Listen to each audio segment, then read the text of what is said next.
transition, entreprise et innovation. On est dans un contexte financier assez particulier, des marchés boursiers chahutés, une épargne forcée qui s'accumule. C'est le moment d'avoir un bon conseiller en gestion de patrimoine. Et bien justement, nous recevons aujourd'hui Novalia Patrimoine et ses deux associés, Léonard Fontaine, bonjour, Maxime Lartigou, bonjour, merci d'être avec nous. Alors, c'est vrai que Novalia Patrimoine, c'est un cabinet de gestion de patrimoine qui offre toute une foultitude de services d'expertise. Quelle est justement votre expertise en particulier? Alors, Novalia Patrimoine, on a un cabinet de gestion privée, fondé il y a maintenant 5 ans avec Léonard.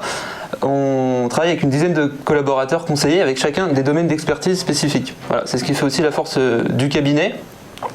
On est avec une clientèle privée qu'on accompagne sur des solutions sur mesure, avec une approche pédagogique, qui se veut pédagogique et structurée en tout cas.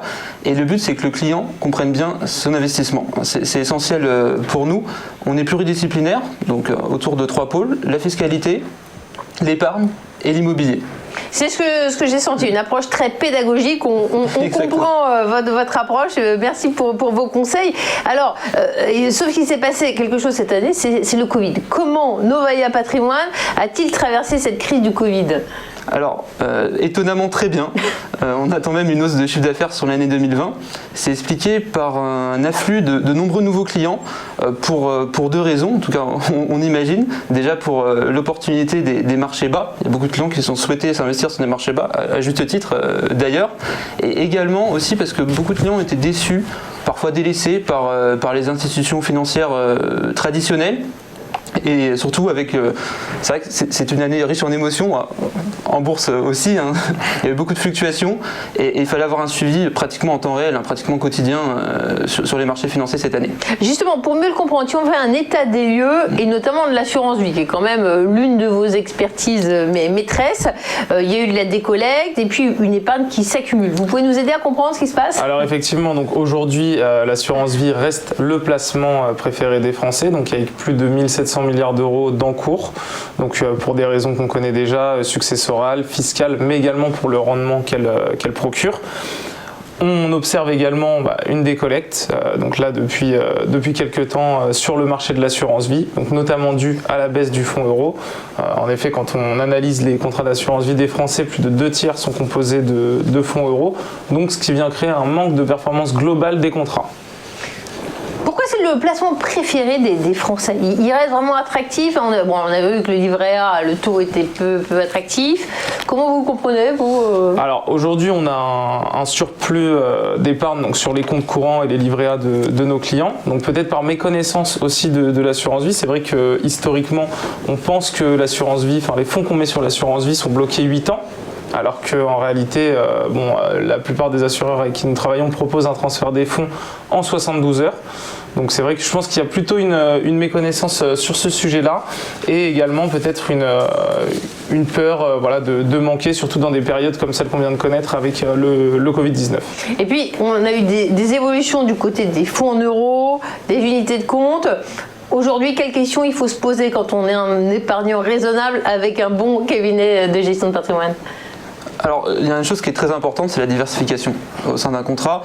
C'est en ayant une bonne diversification sur des supports qu'on peut améliorer le rendement, mais aussi baisser la volatilité et du coup le risque, de facto. Il y a quelque chose qui est... la majorité des contrats d'assurance vie bancaire traditionnels sont composés d'une centaine de fonds en unité de compte.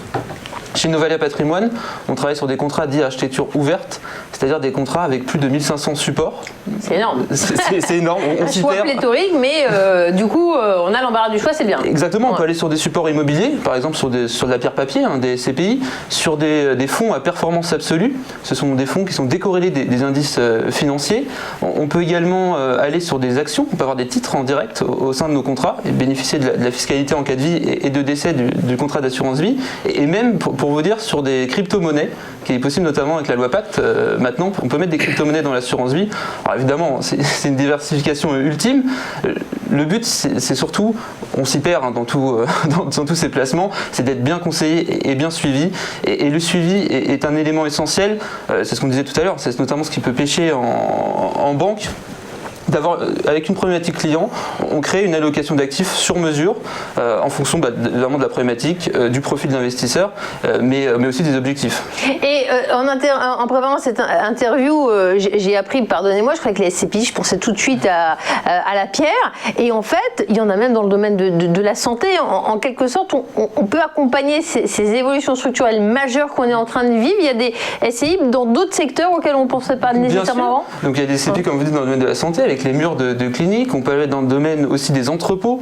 Ça, c'est très intéressant avec l'essor du e-commerce, surtout actuellement. C'est des SCPI la logistique, quoi. La logistique, voilà. La logistique, c'est essentiel.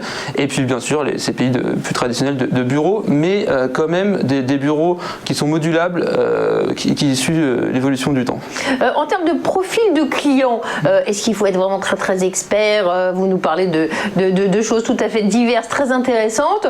Le profil des clients qui peuvent s'adresser à vous, comment on peut le définir? À qui vous adressez? Écoutez, aujourd'hui on s'adresse à tout type de clientèle. Bon, sur le sujet qu'on va aborder par la suite, ce sera plutôt une clientèle de clients, on va dire avec un ticket d'entrée à partir de 250 000 euros, des clients qui souhaitent une offre 100% sur mesure, et également, là du coup je fais une ouverture pour la suite, et également des clients qui souhaitent on va dire se libérer des contraintes de l'assurance vie de droit français. Alors, effectivement, il y a des solutions hors de France, au Luxembourg. C'est pourquoi nous recevons Benjamin Saquet, advisor, bonjour, FID luxembourgeois, qui conseille notamment sur ces sujets-là, sur Novalia Patrimoine. Quels sont les supports luxembourgeois sur lesquels vous êtes expert et que vous conseillez précisément? Alors, au préalable, Avant-Garde Investment est une maison de gestion de fortune. On va accompagner donc essentiellement des familles fortunées dans leurs investissements. On a aussi une offre en B2B et c'est dans ce cadre qu'on accompagne Novalia Patrimoine, on va dire dans un partenariat qui est même plutôt privilégié. On les accompagne sur leurs clients exigeants, leurs clients fortunés, leurs clients très haut de gamme. Vous mentionnez évidemment les FID, les fonds internes dédiés, qui peuvent se loger dans des contrats d'assurance vie de droit luxembourgeois. À ce jour, pour moi, c'est vraiment l'enveloppe d'investissement la plus puissante en Europe et je ne suis pas le seul à le dire. Je vais vous expliquer très brièvement pourquoi. On est dans un univers d'investissement déjà qui est sans limite. C'est-à-dire que si vous voulez investir sur telle action, tel fonds d'investissement, tel support, tel produit, vous allez pouvoir le faire. On a des frais qui sont globalement un peu plus faibles que l'assurance vie française et au sein de l'enveloppe, on a des frais fixes. C'est-à-dire qu'on va travailler dans un cadre qui est tout à fait objectif. On n'a aucun intérêt, en tout cas le conseiller, à mettre j'entends intérêt financier, à mettre un produit plutôt qu'un autre dans un feed. Oui, allez-y. On a également une réactivité qui va être plutôt accrue parce qu'on n'a pas nécessairement besoin de la signature du client pour réaliser chaque acte. Une signature qui peut parfois, entre les échanges, durer 1, 2, 3, 4 jours. Vous le savez, en finance, 4 jours, ça fait passer à côté d'opportunités très clairement. Donc là, on passe outre cette problématique. Donc le feed, pour synthétiser, c'est une enveloppe dans laquelle on va avoir moins de contraintes, plus de souplesse et mécaniquement, ça doit créer plus de performance pour les investisseurs.